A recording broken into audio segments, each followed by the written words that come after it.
How is that possible, I wondered, after discovering my lower ranked, less educated male colleagues were making more money than I did. This is an example of gender pay gap, and it's a problem that women in the workforce experience every day. If you have not personally experienced this phenomenon, chances are your mother or your grandmother has.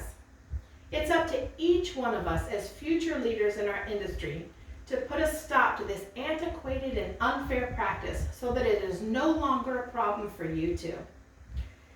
The example above is my personal experience with gender pay gap discrimination.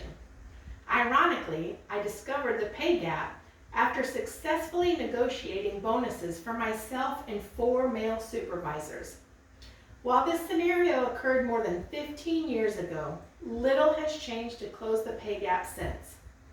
Currently, a woman makes 85% of what their male counterparts do, and that needs to change. Today, I'm going to discuss what gender pay gap is, why it remains a problem, and what we can all do to be a part of the solution. Let's get started by taking a closer look at what gender pay gap means. Gender pay gap can be described as the difference between the average hourly or annual salary earned of male and female counterparts. Based on an analysis by the Pew Research Center published in 2019, it takes an extra 39 days of work for a woman to earn the same amount as a man makes while performing a job of a similar nature. The wage gap has significant consequences throughout a woman's life. Loan payments take longer, less money is being put into retirement accounts, and women will make less money over the course of their entire lives. Not only does a woman have to work more days to earn money, her money needs more time to grow. If she's not able to invest in places like the stock market or the housing market, she will forever be playing monetary catch-up with her male counterparts. Now that you have a better understanding of what pay gap means, we will discuss some of the causes. Current laws do not offer enough protection for the wages of women. It's been more than 50 years since the Equal Pay Act of 1963, designed to abolish sex-based wage disparities, was passed. However, protections have been weakened by loopholes, unfavorable court rulings, and inferior remedies. While it's illegal to pay wages based on sex, the wage gap remains.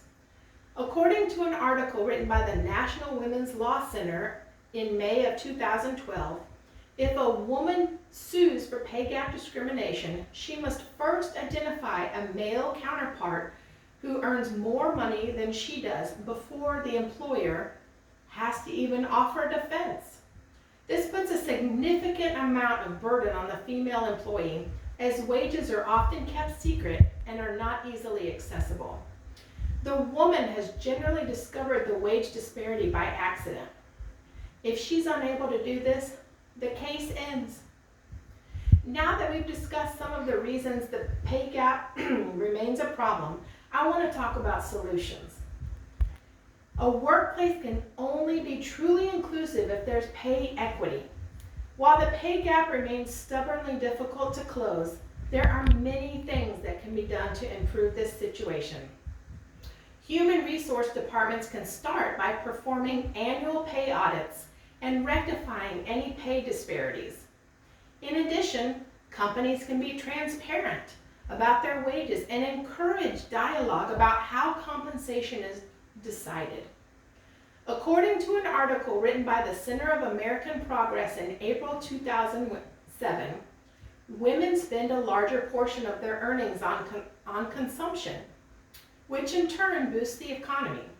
When the pay gap is erased and pay equity exists, everyone benefits. Now that I've discussed reasons how the pay gap can be eliminated, let's wrap up our discussions. Today, I discussed pay gap, what it means, why it remains a problem, and what can be done to ensure equity of wages for all. Women on average earn 85% of what their male counterparts do, and that needs to change.